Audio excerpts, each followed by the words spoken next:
Hello, everyone. Welcome to today's webinar. We're just going to give it 1 minute. I know we're starting a little late, but we're just going to give it a minute for everyone to join. In the meantime, please feel free to share your name in the chat and any organizational affiliations if you have one.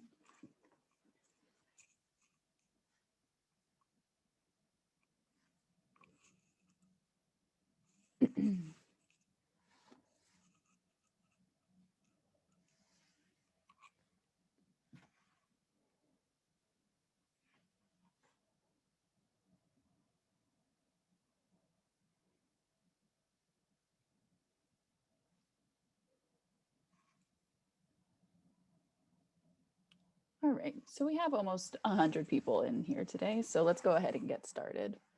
Welcome again. Thank you for joining us for today's webinar, Looking Back, Looking Forward, Nonprofit Leaders of Color on COVID-19, Equity and Justice.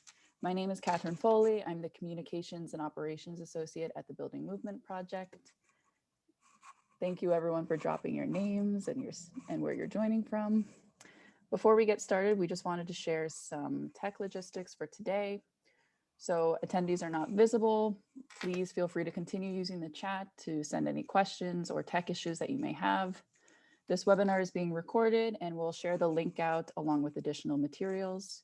We're also providing closed captions today. You can enable them on your own screen if you go to the bottom of the Zoom platform and click the little up arrow next to the closed captions button. From there, you can toggle the captions on or off. And also, if you're on Twitter, please feel free to tweet along with POC Nonprofits and 1 year later. With that, I'll hand it over to our Director of Strategic Initiatives, Deepa Iyer. Thank you so much, Catherine. Hello again, everyone. We're so glad that you're here. I want to start off by telling you a little bit about the Building Movement Project. We are a national nonprofit organization that strengthens the nonprofit sector and movement leaders to advance social change through research, tools, training materials, guidance, and facilitation. So we're really excited that you all are here to have this conversation with us about 1 year later and examining what the effects are of the ongoing pandemic as well as overlapping crises our communities are facing. Before we get started, I wanted to take a moment to acknowledge the violence that claimed lives in Atlanta and Boulder.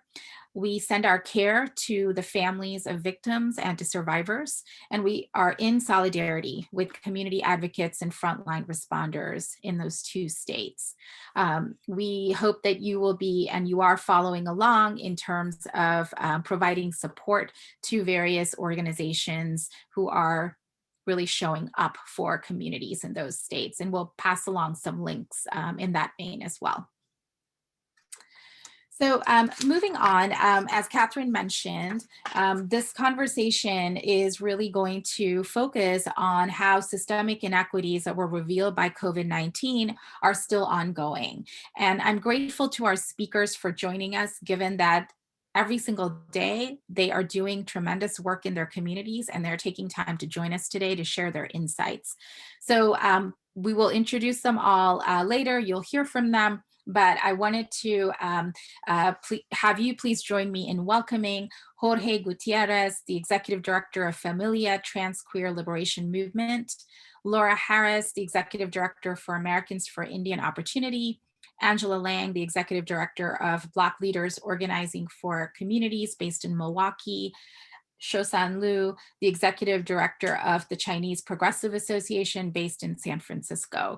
We've gathered these leaders here because they are working with communities of color. They are dealing with systemic inequities, and they are also at the forefront of presenting bold solutions in their communities. We wanted to take a moment, now that you know who's here, to learn who you are. So we're going to put up a poll to just get a sense of where it is that you all are joining us from. So it should be popping up on your screen. And we'll take just a couple of seconds to get a sense of who's in our space today. And welcome again to all of you.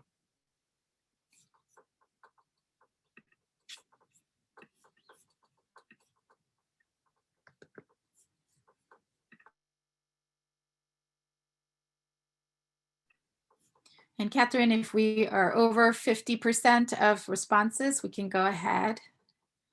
So 77% of you, over 3/4 of you, represent the nonprofit sector. We also have individuals representing philanthropy and other organizations. So again, thank you so much for being here and for learning along with us.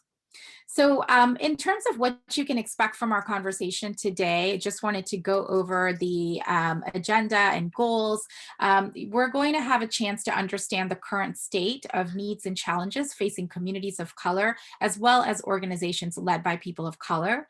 We'll learn about some bold and workable practices and solutions, and discuss ways to support nonprofit leaders of color. We will engage in 3 rounds of discussion interspersed with your questions. So I wanted to encourage you again to drop your questions into the chat. So just to begin the conversation, we wanted to start with a baseline. And that baseline is related to a report that the Building Movement Project released last October. When the pandemic started in March of last year, we decided to conduct a survey because we wanted to learn how nonprofit leaders of color were experiencing the pandemic. And we wanted to understand the impact of the pandemic on their communities, their organizations, and their leadership. So we conducted a survey last spring. We also conducted in-depth interviews with many nonprofit leaders of color and released a report last October with recommendations and findings. So we're going to start there because we wanted to see where things are now. So the findings that we had that you can see here are pretty much the ones that I think all of us know. You know, we knew last October, because we heard from nonprofit leaders of color, that the crisis was going to get worse. We also knew that nonprofits led by people of color were pivoting. They were making up for government inefficiencies. They were doing work that they didn't even anticipate doing. We also heard that this climate, the current climate, was taking an immense toll on POC leaders, people of color leaders, but particularly women of color. And that one of their largest concerns was that their long-term financial stability of their organizations was ambiguous. And finally, we heard a really loud call to action around systemic change and solidarity. So we're going to talk about a lot of these to understand from the folks that we've gathered today where things are when they are thinking about a lot of those findings today. So first, just to get a little bit deeper into our data and analysis, nonprofit leaders of color told us that the crisis would get worse. That has definitely been the case, as you can see from the next slide. We knew that the people of color leaders we surveyed work with communities that are really bearing the brunt of the pandemic. 87% of the people of color-led nonprofits that we surveyed were already working in communities hardest hit by one or more aspects of the economic crisis. And you can see on this slide that included the loss of jobs, health benefits, housing, and basic services. Native and Black communities continued to suffer higher rates of illnesses and deaths then and now, while Asian and Latinx communities experienced high rates of economic uncertainty from joblessness and unsafe working conditions then and now. Now, on top of that, we also had another finding, which I think is very relevant today. And that is that communities of color were facing, in addition to those inequities that I just mentioned, racism, bigotry, Islamophobia, anti-Asian violence.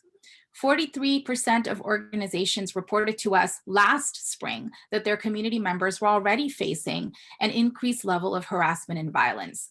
And this was most prominent among Asian American and Latinx serving organizations. And we found that Asian Americans in particular were the most likely to report violence and harassment. And this has obviously continued as you look at today. We know from Stop AAPI Hate that about 3,800 incidences of anti-Asian hate were reported just in the past year. So that trend has continued. And then finally, we asked POC leaders about what they could expect as they went into 2021. And this is a range of what they told us. They said and predicted that there would be issues related to food insecurity, digital literacy, surge of illnesses, housing instability, small business closures, and the like.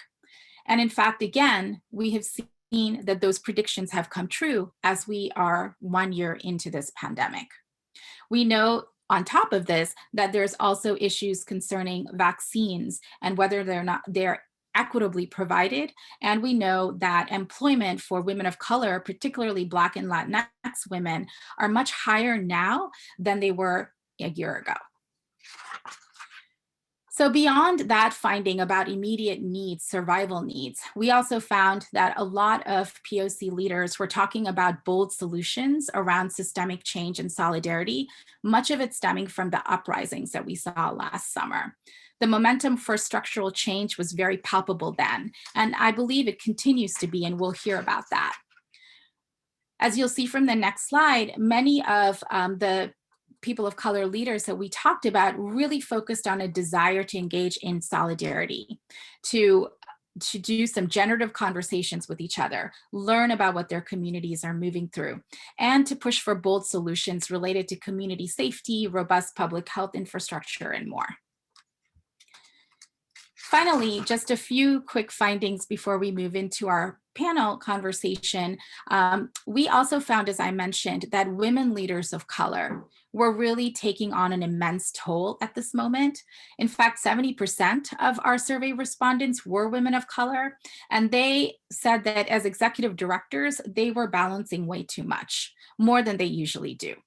And as you can see from the next slide, they were also making changes to their workplaces in order to account for the current climate. So whether that was providing resources for staff well-being or even changing expectations about productivity, these leaders of color, particularly women, again, were trying to make changes as much as they could in the workplace.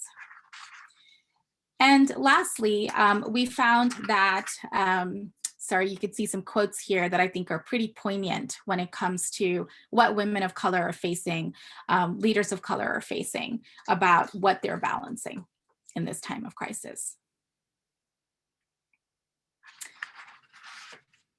And then finally, one of the reasons for the anxiety that a lot of leaders of color talked about is because they weren't sure about their long-term financial stability.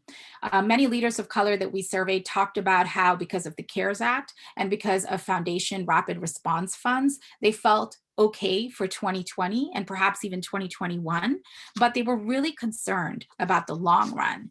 And as you can see from the next slide, we captured some really vulnerable moments where executive directors talked about the deep anxiety that they were facing in terms of feeling worried that the money will run out, or that because of philanthropic inequity, that the organizations that are really on the front lines of the pandemic would not be able to secure the funding they needed for the long run, to do power building, to do community building for the long run.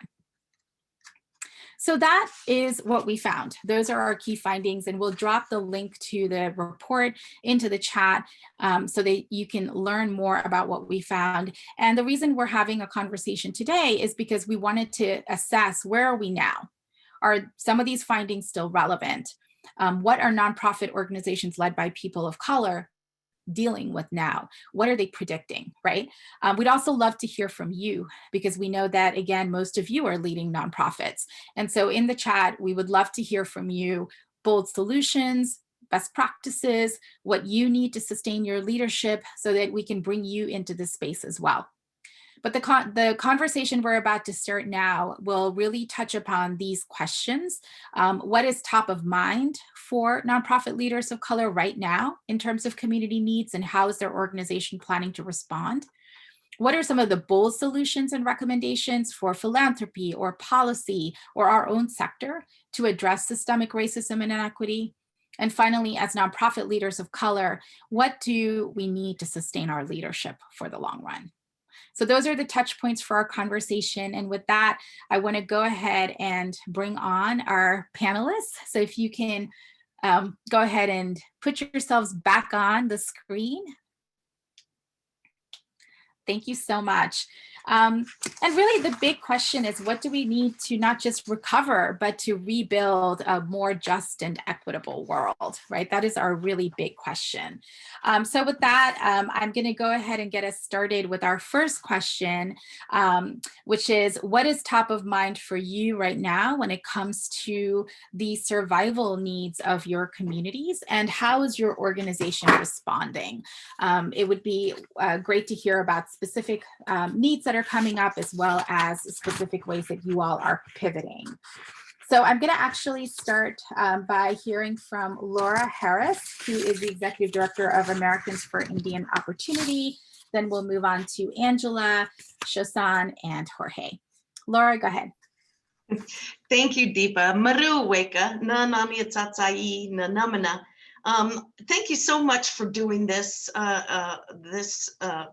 survey and having these panels. It's so important because, of course, to create systemic change, nonprofits are on the front line of that, and people of color nonprofits in particular. We pivoted a lot.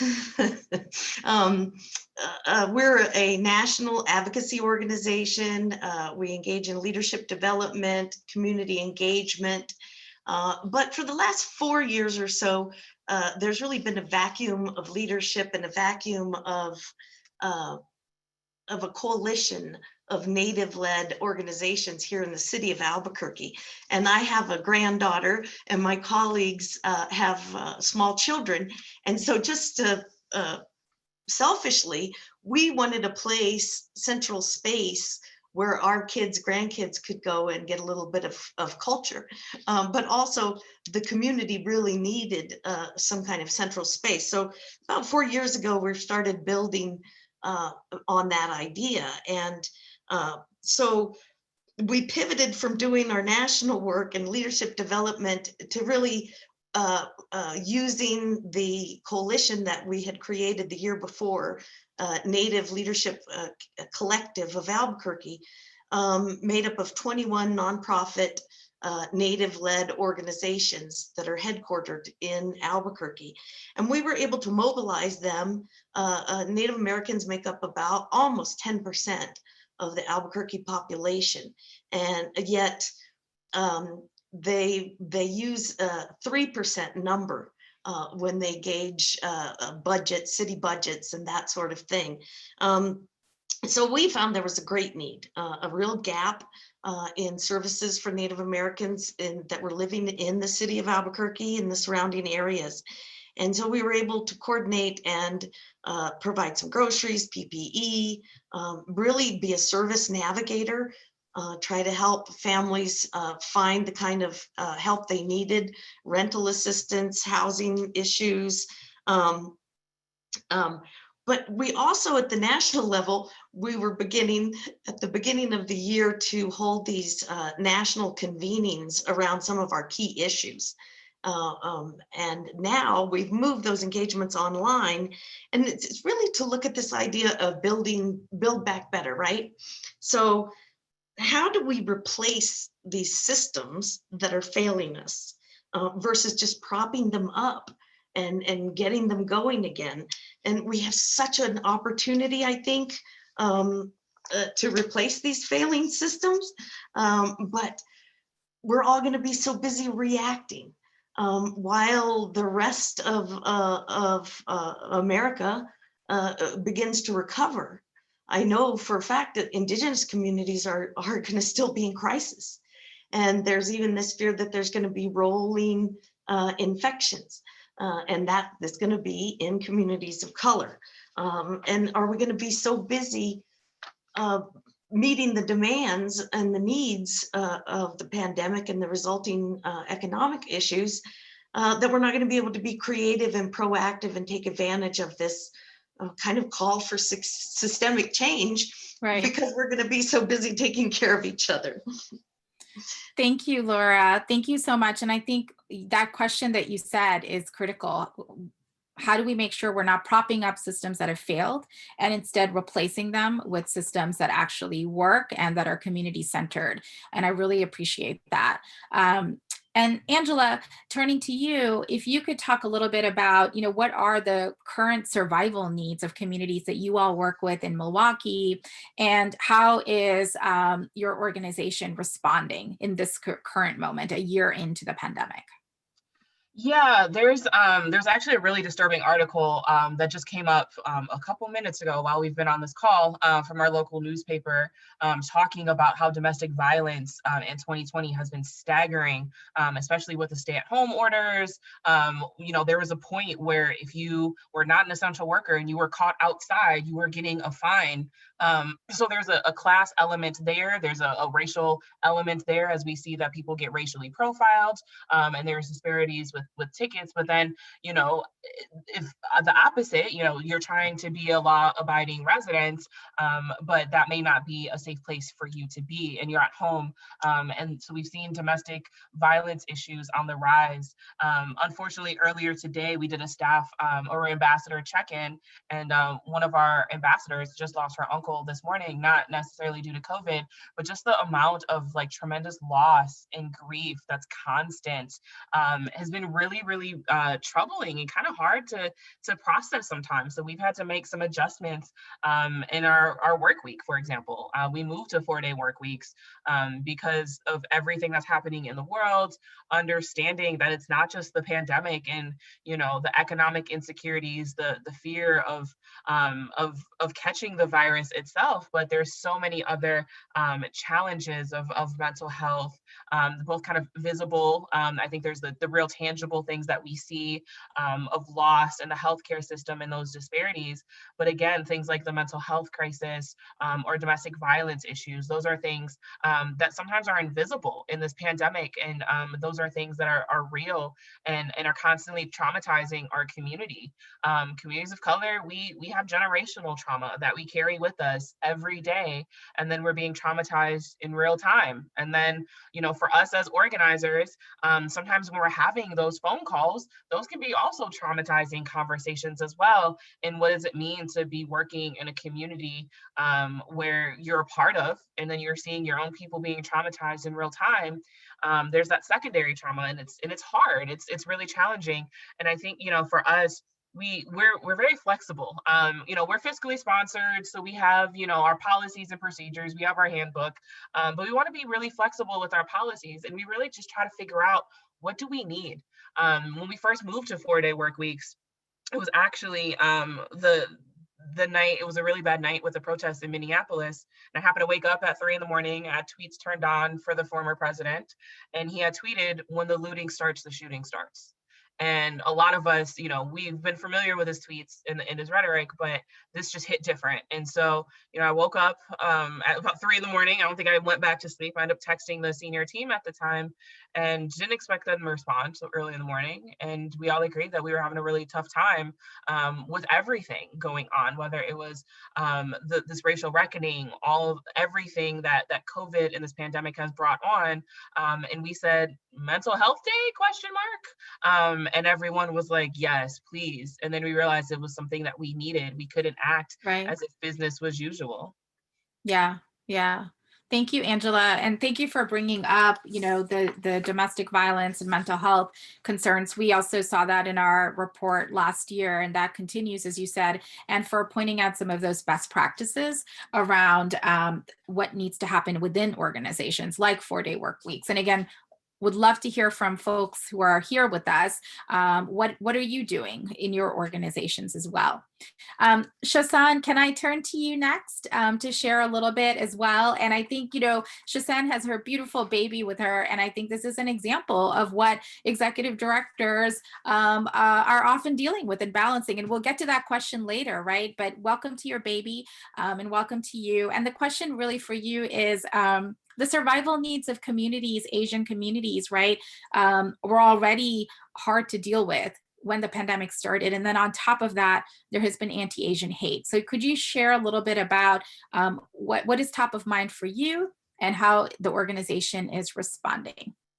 Yes, thanks, Deepa, and hi, everyone. And just an honor to be with other powerful, leaders and organizers of color talking about and marking, a year of pandemic. It's a year of her life. She just had her birthday a week ago, so it's all, it's been a big year. And yeah, I also just want to recognize that for the Asian American community at large, I think this has been a really tough period of time. And for the community that I work with, the Chinese immigrant community in San Francisco Bay Area, there is just so much hurt and devastation right now around the rise in attacks against Asian Americans, from the Thai grandfather who was pushed to his death about a month ago, to the shootings in Georgia, to just it is nonstop, the coverage of attacks, robberies, muggings. An 11-year-old girl was locked in the bathroom just a few days ago as her house was burglarized. So it's happening and it's getting a lot of attention. And so I would say that for our community, the first and foremost concern they have,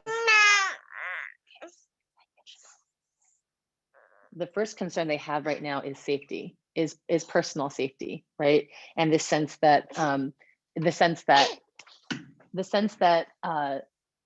on top of a pandemic where Chinatown and Asian businesses were impacted first. Sorry, give me 1 second. No worries. And if you want to come back, you can, Yeah. Shosan. I will do what you need to do. We all understand what you're balancing. So let's try. She might just need to walk around. I'll just walk with me. Okay. So we'll go by the window. So I think physical safety and the anti-Asian discrimination is really high on our community's mind right now. On top of all the, okay, maybe let's come back to you. We'll come back to you. Thank you everyone for also understanding and for recognizing that this is a reality for people who are leading organizations and also dealing with childcare. Jorge, I'm going to turn it to you. In terms of your organization, Familia, Trans Queer Liberation Movement, what are top of mind challenges that are coming up for communities? Yes, hi everyone. Good to be on this panel with amazing, brilliant organizers. My name is Jorge Gutierrez. I'm with Familia, Trans Queer Liberation Movement. We're a national grassroots cultural, political, and organizing home for trans and queer Latinx and immigrant folks across the country.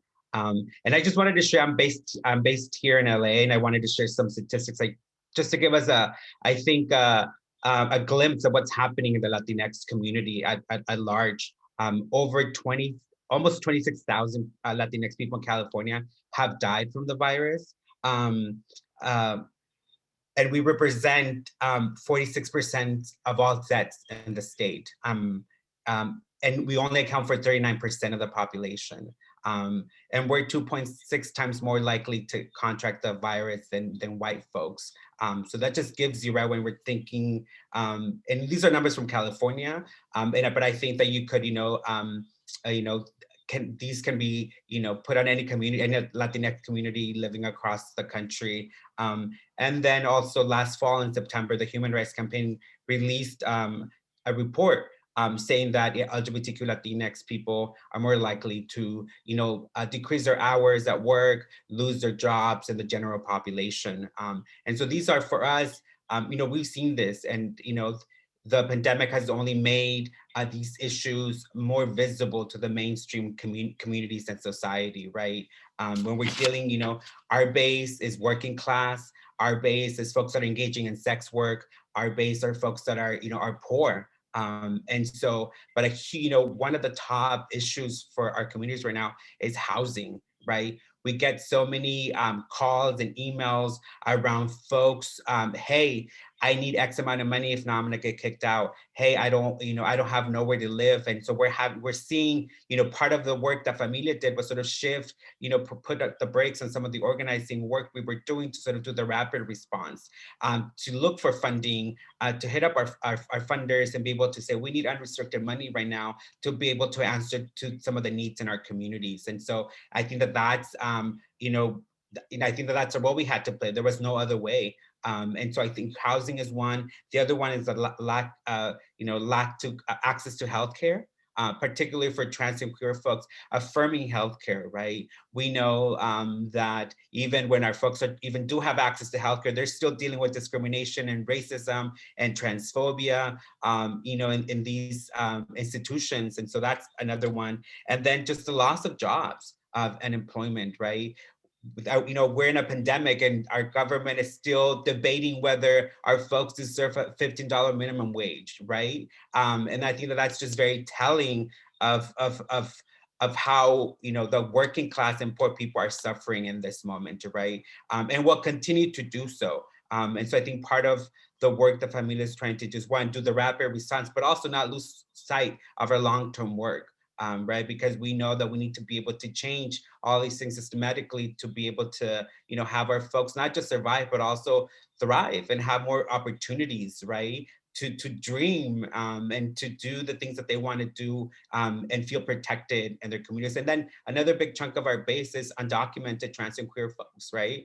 Who are still having to, face the criminalization, of racist institutions like ICE and the police, right? And so that hasn't stopped, right? Deportations haven't stopped. Police brutality hasn't stopped, right? Even during a pandemic. So I think those are the issues that are very, very important to our communities and that they want us to continue to work on. Thank you so much, Jorge. And I think all of you, I really appreciated what you talked about in terms of what are the current survival needs, right? So we heard about personal safety, we heard about housing, obviously mental health, physical health, domestic violence, and we also heard about the economic toll that it's going to continue to have. And I think this point that all of you made, and Jorge, you really brought it home when you said there are vulnerable communities within our communities, right? So working class folks, undocumented folks, limited English proficient people, the unhoused are all facing additional challenges. And then we heard about how your organizations have pivoted. So you've had to either put a pause on the work that you do, you've had to go into rapid response mode, you've had to change internal policies. And we are hearing from some folks in the chat as well about some of those practices internally, because as Angela said, there is direct and vicarious trauma that staff hold also in terms of what's happening right now. But this piece around, not just surviving, but thriving is really important. And that's kind of the lead in that I want to start with for our second round of questions. And again, for folks joining us and here with us, please share your feedback in the chat, as well as you can put your questions in as well. We'll get to that after this round. But I want to go to this question around not just thriving, but surviving, and really pick up on something Laura said at the beginning, which is that if we're constantly in the state of reacting to all of these needs, these kind of compounding needs, how do we actually bring forth those bold solutions? So that's the question that I want to ask each of you. We have the American Rescue Plan, and it's absolutely important and vital to all of our communities. But in addition, what are some bold solutions that are required, whether it's for policymakers or for philanthropy or for our movements, that we need to be putting into place to address systemic racism and inequity? So I'm going to start with Angela, and then I'll go to Shosan, and then Jorge and Laura. I'll prompt you. Go ahead, Angela.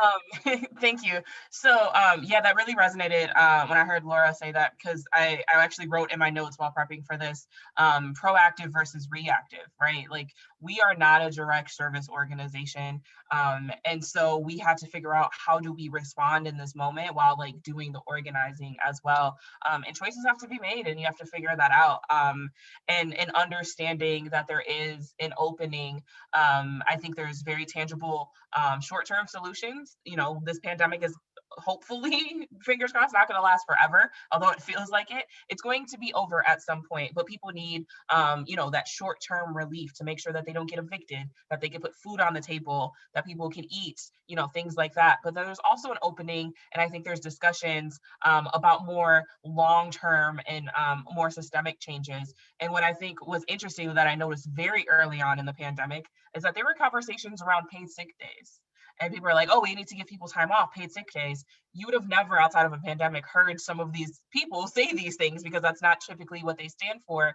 But think about, what if we already had paid sick days before the pandemic hit? What if we already institutionalized some of these things before? Would the impact be as drastic? And so I think right now people are understanding that there's an opening and opportunities to really put into practice and to kind of make permanent these solutions. I think one that is being talked about, that is becoming more and more mainstream, is raising the minimum wage. People are talking about $15 an hour. I'll admit, while I'm glad that we're having these conversations on a federal level in a really big way, I had a conversation with actually my state senator yesterday, and we were like, all these people that are for, raising the minimum wage to $15 an hour, great, welcome to 2013, when the fight for 15 first kicked off. Now we're probably way behind, and $15 is not enough. But there's still even debate to this day around raising the minimum wage to $15 an hour. And so making sure that people have equitable paid time off. I think of my mother who had a terminal illness, and there would be times she would go to treatment, and then the next day she would be at work, and she would still say, like, well, I may be sick, but these bills don't stop. And I think there's a lot of sentiment with that. And, what does it look like if you were paid a living wage that you could afford to take a day off when you didn't feel well, whether it's due to the pandemic or you're just not feeling well mentally today? We talk about wellness in a lot of terms of like safety and physical wellness, but there's also emotional wellness as well. And the other thing that I would mention as a policy thing is voting rights. HR 1 right now is being talked about, understanding we had a historic election last year, and take historic in as many ways as you want. It was a challenging year. We had an election in the midst of a pandemic, in midst of these really racially charged incidences and attempted murders of Black and Brown people and Asian folks and AAPI folks. It's difficult and it's challenging. And then immediately there's a visceral reaction when we respond and demand dignity and to say we deserve our lives to matter. There's a visceral response, and suddenly people want to change the rules. And so I think being able to talk about voting rights, because that also includes so many other things as well. Yeah, thank you so much, Angela. And those are really important policy suggestions that folks need to keep in mind as we think about these bolder, solutions. Shahzan, I'm going to ask you, how do you feel about going next in terms of bold solutions, either policy, philanthropy, or our movement, from your vantage point at CPA San Francisco? I'm assuming you'll be right back. Okay. Yes, I'm here. Thank you. Let's try. I love this question because, and I love what everyone said already. I just think that it is so clear that we have an unprecedented window of opportunity, really, to redefine normal, right? We don't want to go back to normal, and there's a lot that needs to be changed. And there's more people, a greater percentage of the population in this country understand that than ever before. So, I think we really have to move in this moment to look at what is a post-vaccine, post-Breonna Taylor, post Georgia, post-Trump reality look like? What does the normal look like? And I think part of what's very real is that there's a lot of pain everywhere. No community feels like their needs are adequately met, except for the 1% maybe, right?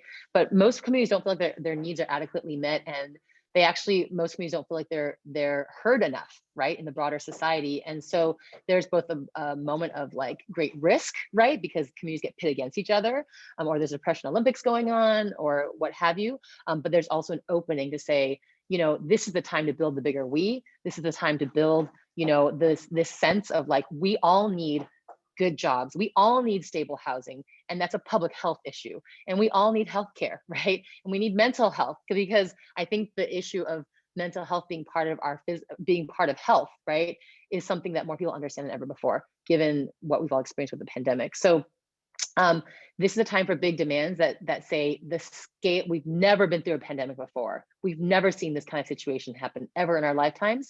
The scale of the solutions has to match the scale of the problems. And we need to, ask for the things that our communities actually need. So in San Francisco, for example, we're talking about making big, bold demands around jobs that we want, not just any kind of job. We want quality jobs, empowered jobs that give workers both pay and say, and that we're asking for those jobs to be jobs that build the community resilience. So Green New Deal, right? And a really broad definition. It's not just about, you know, energy efficiency. It's about healthcare and education and childcare, what our communities need to actually be resilient and weather through the next time wildfire sends smoke through our entire city and people can't breathe, and folks who are low income and working are the ones who are impacted the most, right? And that we want to have you know, equitable schools where they can be resource hubs for all of our communities to access the needs that they have. And that we really have a moment to center workers' rights as essential. If workers are essential, their rights are essential too, right? And how do we really move with the energy and the again, a different consciousness around the need. And I totally echo everything that Angela said around like the fight for 15. I just like, I mean, we passed that in 2014, 15 in San Francisco. And it's just like, that was 6 years ago, and it was not enough then in San Francisco. So I think the other thing I want to just flag is that our movement also needs to be, in order for us to do all this work and to build the power on the ground to win these changes, our movement needs to be more sustainable. And that's everything from the funding to our practices as an organization. How are we trauma informed? I mean, we all have been through trauma, no matter what, you know, and some folks have been through a lot of trauma. So how do we become more trauma informed and defy the drive of capitalism for us to keep driving ourselves to the death, which is what a lot of folks, let's be real, in this sector, in organizations, we are doing because we're trying to save our communities, right? We're trying to, so I think we need to really think about how we work as well as what we're doing. That's great, Shazan. I really, you know, the word that's sticking with me is pay and say. You know, I think that's a tremendous phrase, and also not returning to whatever that normal was because it didn't work for us. And I do want to lift up some of the pieces in the chat. I will do that because there's a lot of great resources there, and I'll do that when we break for Q&A in just a bit. But please keep sending questions, your practices, your recommendations, your bold solutions also. So let me turn to Jorge and maybe start with where Shazan ended, which is we need a sustainable movement. We need sustainable organizations. And so Jorge, as you think about these bold solutions, we talked a lot about policy. Also want to hear about what you think are some recommendations for philanthropy. Yeah, I mean, echo to everything that everyone has said. And I think that, you know, for philanthropy and funders, I think that they need to understand that what we're trying to do here is we're trying to dismantle white supremacy, patriarchy, and that, you know, grassroots organizing and political work needs to be funded, right? They need to trust, you know, Black and people of color leadership and communities. They need to give multi-year grants and unrestricted funds so that, you know, we can have, you know, the room to dream and envision, right? Because we are the experts in, you know, of our communities, right?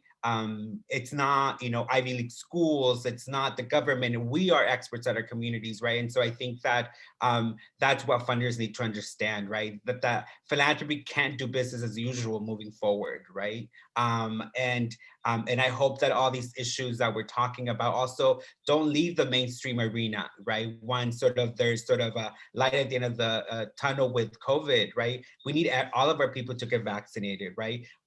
There's money to take away from the police and the, you know, and ICE, and invest the money in schools and jobs and healthcare for our people. So the money is there, right? So we need bold leadership, you know, from our leaders, and we need to vote and put people in power who are, you know, really, you know, are down for the community, that they understand and are grounded in. Huge one, you know, is also healthcare, right? I think of my mom, who's a domestic worker who has diabetes, and who has been, you know, struggling with her health in the last couple of years. And every time she has to, you know, sort of ask herself, do I have money to be able to pay for this visit, for the medication that I'm going to need? And so I think, you know, healthcare is another, you know, policy that, you know, we need to pass ASAP. Thank you so much, Jorge. And yeah, just lifting up that statement about the solutions have to match the scale of the problems, and your recommendations for philanthropy. And I was just, you know, it struck me that some of those recommendations philanthropy has pledged to do in the short term. I think the real question is that going to be a long-term strategy, right? Or is it just for this moment? Because it's not just rapid response for our communities is not going to be over when the when everyone potentially gets the vaccine. So Laura, to you, when you think about Native communities that you work with and sort of the bold solutions, what is it that is front of mind that you all are advocating for, either policy-wise or with philanthropy? Well, for many years, we've been talking about the failure of these Euro-American systems on people of color and oppressed people. And the pandemic has just highlighted those problems. I mean, from college athletics to our healthcare system, we've seen how these systems just don't serve. And what our organization is organized around a set of core cultural values we affectionately call the 4 R's, or Hayaroquet. Hayaroquet is a Comanche word. I'm Comanche, citizen of the Comanche Nation. I don't speak Comanche fluently, but I do know a few words and can introduce myself. But the 4 R's, Hayaroquet, means just right and the number 4. But we talk about these in a way of we have something to offer while these systems are failing. Criminal justice system, education system, health system, we're polluting Mother Earth, poor people are getting poorer. So we have to think differently. We have to embrace other worldviews and other values. The 4 R's are, just to name them, relationship, responsibility, reciprocity, and redistribution. And I don't have time to talk about them in detail, but we're finding ways. Our leadership program really is based on how do you implement these traditional concepts, these traditional values in a modern context to address issues. And we certainly can do that because they're good ideas. And communal attitude, you know, if we weren't such individualists in the United States and had more of a communal worldview, a lot of these issues around the pandemic wouldn't have been issues. We have to provide opportunity for all people. And these sweeping changes will affect everybody and create a different kind of attitude, I think, you know, a universal health care, free college education. These things are fundamental in addressing systemic racism. And also, we've been talking about the trauma-informed systems too. How does that affect? I mean, we talk a lot about trauma and how it affects the individual. But if we're a collective of traumatized people trying to help other traumatized people, how does that impact our work? How does, you know, our board of directors, our staff, our leadership, right. Every aspect, we may be all traumatized people. And so how do we think of that and include that? We also have to build trusted relationships. I did work with President Clinton's initiative on race and we tried to create through another organization, Renewal of Democracy, create a system of anti-racism training centers. And one of the things we really found out about community organizing and building solidarity is we have to have these trusted relationships built on information. We have to understand where each of our communities are coming from. What is our history? And that way we find our shared history. What are our values so that we can find our common values? And what is our experience of oppression? You know, when we talk about the oppression Olympics, we need to deeply understand each other's oppression in order to move forward together. And if we don't do that fundamentally at the beginning, then later it's going to cause problems because we build this trust. So we're all products of the US education system. And so we hold on to these Euro-American ideas that a baby shouldn't be present in a meeting. Oh my God, we should all feel uncomfortable. And then we make the mother feel not in ours. So that's just silly. Yeah. Women have been bringing their babies to work with them for eons. And it's just a weird Western concept that's unacceptable. So that's one place. Thank you, Laura. Yeah, no, thank you. And folks have in the chat been asking about your 4 R's, which I think are, and I think this piece of like, we need to return to ancestral, indigenous knowledge, right? Because it's there. And the 4 R's around redistribution, relationships, reciprocity, and responsibility can really be, as you said, a framework for understanding all these bold solutions. They come so naturally out of them. So I want to just take a moment to pause and take a breath. Because there's been a lot of information that we've heard around these bold solutions for both philanthropy as well as for policy. And as Laura mentioned, the movement, right, around solidarity, which is also something here at the Building Movement Project, we do quite a lot of thinking about how to build multiracial solidarity that is actually about transformative practice rather than the transactional that often happens. And we can put a link into the chat about that work too. But I wanted to just grab a couple of the thoughts that are coming up in the chat before I go into one audience question that I got. So folks are putting into the chat really great practices about what you're doing internally to pivot and to respond to the moment. So whether that is being creative in terms of practices for staff, challenging boards, something else that Laura mentioned at the end there, and challenging funders. To step away from a charity framework to a social justice framework, for example, for funding. We also heard about hazard pay, bilingual pay, weekly trauma-informed debriefing sessions with staff to process frontline trauma. So those are a couple of pieces that folks are doing and already implementing, and hopefully will last, right? And I want to just pick up someone saying that this is such a kick-ass panel. Thank you all for being so real, present, and compassionate. So I want to lift that up because you all are, and I appreciate that. So the question I want to ask you all from someone in the audience is, and I think we can take 2 people to respond. So I know Shosan already pinged me to say that she would like to respond. Let me know if someone else is interested. So we've been talking about a lot of challenges and pivots, but what about some highlights that emerged over the past year, right? Particularly around movement building, whether it's new partnerships, new coalitions that will enable you to really reach for these bold solutions. So Shosan, I'll go to you first to quickly respond to that. And if someone else on the panel would like to, just please raise your hand or ping me. Go ahead. Yeah, so highlights, I think that a lot of organizations, I'm sure, have experienced this, just the new opportunities of being able to organize digitally, the fact that some folks who maybe have dropped out of our orbits or who just couldn't come because their lives are so busy with work and childcare, are actually able to engage in our organizations. We were able to do our first ever virtual canvassing for the census last year that we were able to lead with, how are you doing with the pandemic? This is in March and April of last year, right?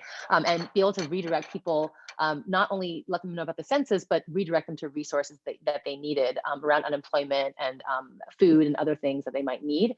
I think that also seeing the opportunities to really,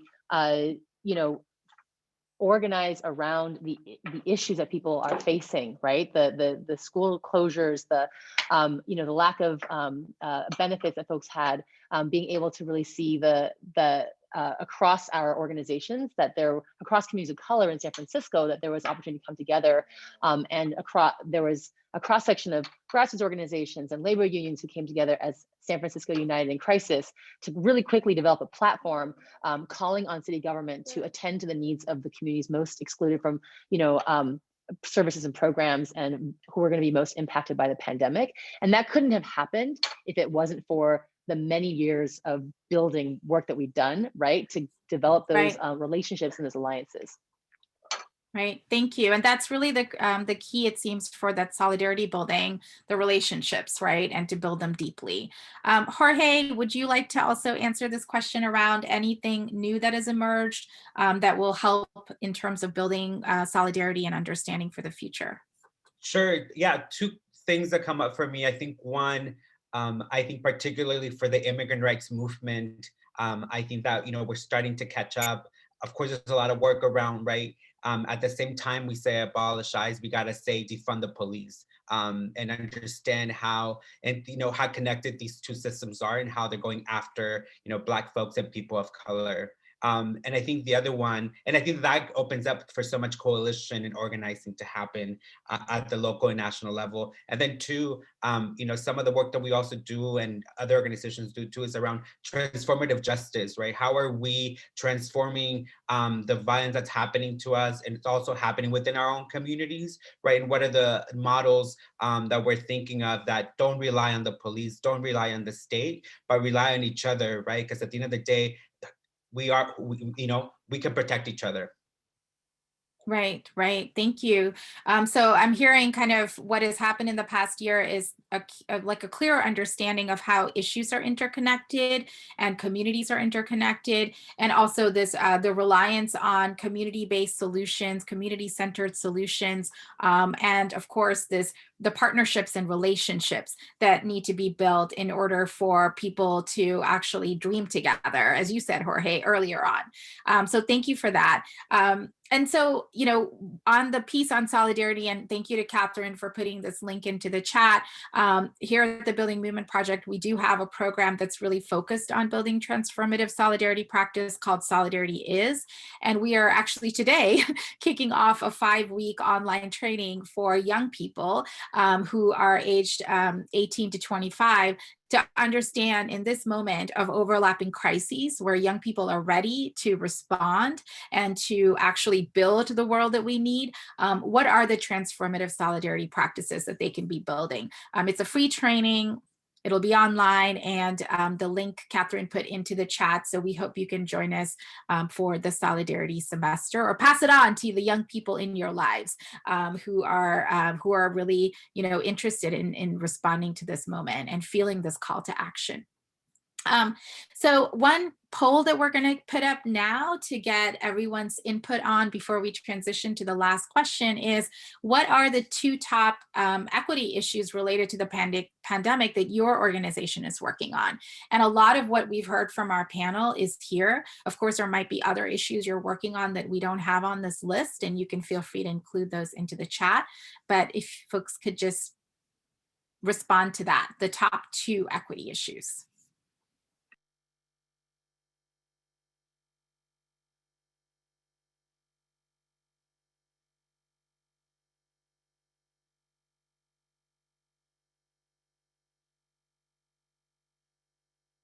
Okay, so Catherine, I'll let you tell us what the responses are if you've got over the 50%. And as you do that, also just wanted to thank Brenda for your note into the chat about, thank you, Jorge, for sharing the stats on LA, and also the panelists for this conversation. Brenda is the first woman of color to lead a legal services organization, her legal services organization, and these conversations are essential resources. So yes, we're in it together. So thank you, Brenda. So it looks like the top 2 equity issues that folks are focused on, at least in this particular context in our space, is discrimination and hate at almost 50%, and access to basic social services, followed by housing needs, public health infrastructure building, and vaccine distribution. So again, showing us that these issues are interlinked, and these issues can't really be separated from one another. So thank you for that. So we're going to go to our last question, which honestly is, I think something that is really near and dear to all of our hearts, which is sustaining, and this goes to Brenda's comment in the chat, sustaining leaders of color. You'll note that when I was doing the quick presentation about our findings from our report, that we found that leaders of color are talking about the disproportionate toll that the climate, not just the pandemic, but all of these overlapping crises are having on them in a way that they haven't experienced before, right? And I think Angela talked about this. I mean, there's been a lot. The election, there's been the pandemic, there was the insurrection, there's anti-Asian violence, there are the uprisings. There are a lot of different pieces that we're holding, right? And so the question here is, as a nonprofit leader of color, as an executive director, how are you being affected by the crisis personally and vis-a-vis your leadership? And what do you need to sustain your leadership in the long run? What do you need? So I'm going to ask Shasan to go first, and then Laura, and then Jorge, and then Angela. And if you have any best practices yourselves or people listening, please put them in as to what nonprofit leaders of color need to sustain themselves. Go ahead, Shazan. As an Asian American woman, this moment sucks. It's hard. It's really personal. And I think it's also just the opportunity feels so important to not miss, and then we're like exhausted, you know? And I think that the other thing that's really hard about this moment is that the conversations happening in the English speaking world is very different from the conversation happening in the Chinese speaking world. And the level of disinformation, the level of anti-Blackness, the level of misinformation and just misunderstandings that exist between communities is very heavy on those of us who. So. Yeah, and also Shazan, I think Yeah. for leaders of color, the importance of understanding all that people are balancing, right? In terms of being a leader, attending to what the community needs are, and also our kids. And I think that's real. Yeah. My answer is like not in talking. It's just like you see it. It's like been really hard. It's hard to work with a baby, you know, and it's. I feel very privileged in many ways. You know, I have a roof over my head. We have food. We both, my partner and I, are employed. I mean, we're extremely privileged, especially in relation to many of the folks that I work with, who are trying to survive a pandemic in an SRO with 70 square feet and a shared bathroom and kitchen. You know, like risking their lives every day to go to work. So I don't feel like I can complain. And I think that we need to do more.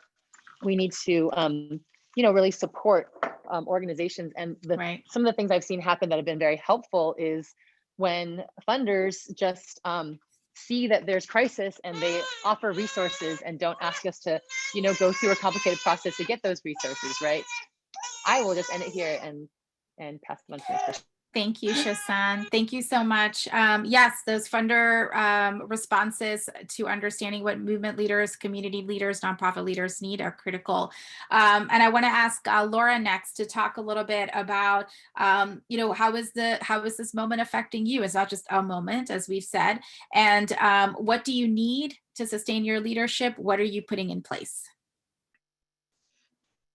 Well, you know, I too am very lucky and privileged because our organization's still live. I'm very grateful for that, and that it provided a livelihood for, you know, a handful of people that we could still keep working. I remember filling out the survey at the height of freak out.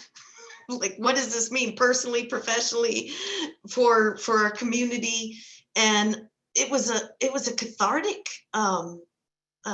experience, because I didn't realize what level of stress I was working under. I mean, I'm always working under stress. I'm one of those people, you know, give me a deadline and I'll wait until the day before to freak out and work on it, but and do my best work in crisis. You know how some of us try to say that, but you had to recognize your staff was having all of these same feelings, your friends, your family, everybody had their family obligations that just became so much more complex, and figuring out how to work became complex. So just filling out the survey alone really helped me. We've done very well, I think, at recognizing each other's place. And I think that was the most important. And then our weekly staff groupings on Zoom, we allowed time to kind of talk about what's happening in your life. You know, is your mother driving you crazy? You know, is your husband carrying his weight of the domestic chores? Those kinds of things. We really allowed ourselves time to recognize. I agree with what everybody said so far too about what we need. You know, philanthropy is going to be philanthropy. I've never looked for change in my many years of working in the nonprofit sector. They will change. I mean, they change constantly, and we have to, you know, figure out where we fit into them after their change of leadership or their revamping every 5 years or so. So I think being cognizant of the stress is been the most helpful to me, because I don't see a relief anywhere coming soon, or coming from the outside. So somehow being okay with what's going on, and Right. allowing yourself to say, these steps that I'm taking are impactful to the community. And they're, we're not solving all the world's problems at this very moment. We're just trying Right. to get through the day. Yeah, yeah. And I think that's so important, being the both trauma informed and trauma responsive, and to recognize that this is a moment of trauma can sometimes be the first step. So let me ask you, Jorge, how are you being affected in terms of your leadership, and what do you need to sustain it? Yeah, for us, we're relatively a newish organization. We're about to celebrate our 7th year this May. And so I think one of the first things that I thought I was stressing a lot about was the funding. Are we going to survive this pandemic as an organization? There's people who depend on my fundraising for their salaries and their healthcare, and so that definitely felt very lonesome at the beginning of all of this. And then I think then we moved into sort of, like changing everything digitally, being more flexible, sort of taking it day by day, week by week. And now, going into 2021, there's definitely more assurance from our funders around our money. And so I think that just all just gives us that room again to think outside the box a little bit more in terms of what we can do. Also being flexible with how, we, as we're getting funds to support direct folks, had, we're also, I think Angela said they're under a fiscal sponsorship. We are too. And sometimes, I get screamed at for doing things that, I just want to make it easier for folks to get money, and I'm okay with, getting screamed at by our fiscal sponsors. So just being able to be flexible and responding to the needs of our people. Yeah, absolutely. The nimbleness, flexibility is critical. Angela, you've got the last word on, either best practices that you've seen that have been put into place to deal with what nonprofit leaders are going through. Yeah, I think the two biggest things that I learned out of 2020 that we try to extend as an organization is grace and boundaries.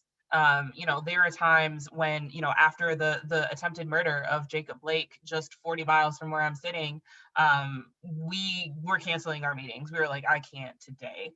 And I had to tell our team, like, you can't get the grace if you don't ask for it, extend grace to yourself as well, and establish those boundaries. If I say I'm not going to check my email after 8, people start to move differently. If I have an out of office email every Thursday night before I go to bed for the weekend, so people know I'm not going to be responding to you, people start to adjust and shift. There are ways. I saw some chatter in the Zoom chat about how difficult it can be to move to 4-day work weeks. But one of the things I noticed and had to learn very quickly is that you have to teach people how to treat you. And that includes, establishing very clear boundaries, with staff, with yourself, with colleagues. Another thing that we appreciate and we want to be able to continue as we kind of started thinking about these practices was we are part of a wellness cohort now, which we're very excited about. Singer Camila Cabello and the Movement Voter Project teamed up, and I believe there's 10 organizations a part of this cohort where we actually got funding to put towards our wellness models at each of our organizations. And we're going to be meeting, I believe, 3 or 4 times over the course of April as a cohort to talk about best practices, to talk about how we can learn from each other, but then also how can we heal as well too. I'm excited. There's going to be kind of like some healing, like medical kind of stuff where we kind of talk about, herbs and how are we actually sustaining ourselves in that way as well. So, in a mental sense, but also making sure people don't have to always, pop aspirin. Let's just drink water and stay hydrated and do those basic things as well. Learning how to breathe, Right. we're bringing someone in to do structured breathing because as organizers, we even forget to breathe sometimes.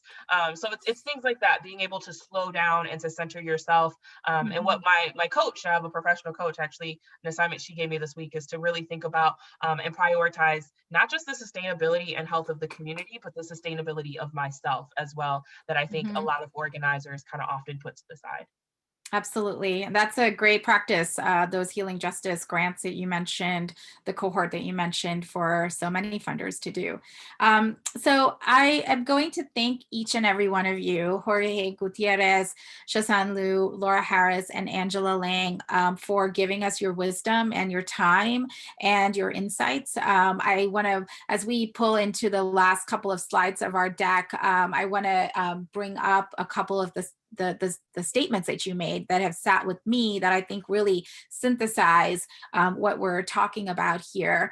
You know, Jorge really made it clear that the issues affecting communities because of the pandemic and the compounding issues on top of that are going to continue, but that vulnerable communities in our communities are going to face the brunt even more, that it's going to take some time for them to come back, right? And that it is not just about surviving, but it's about dreaming and thriving.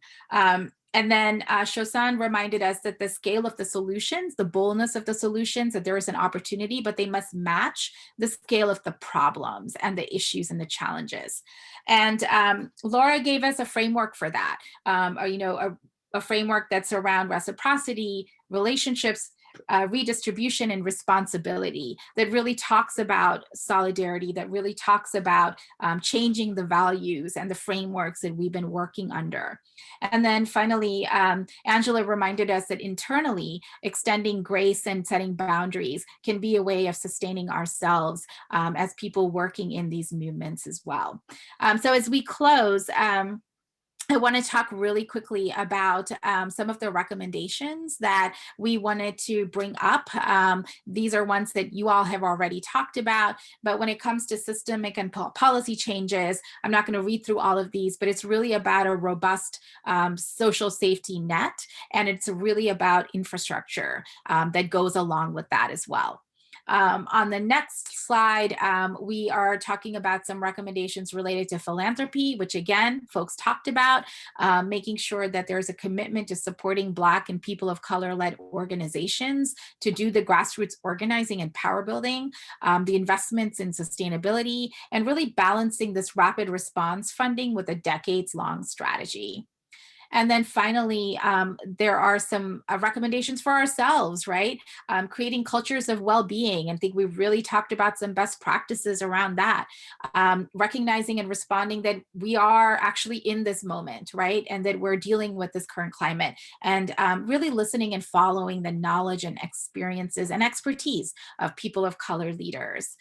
So thank you so much for all of the recommendations and all of the information in the chat.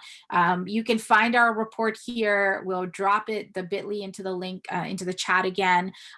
Please also take a look at our website for Building Movement Project, where you can sign up for our listserv. You can see what we have going on. We have a couple of events coming up around the Solidarity Semester and the Social Change Ecosystem Framework that everyone is welcome to. And we'll continue curating these conversations because they are so important for us to learn and be in space with one another. So with that, thank you so much, Jorge, Shosan, love your baby. Thank you, Angela. Thank you, Laura, and thank you, Catherine, for pulling all of this together for us. And of course, a big thank you to all of you who are here, who do the work every single day. We look forward to being in touch and send our very best to all of you. Take care, everyone. Bye-bye.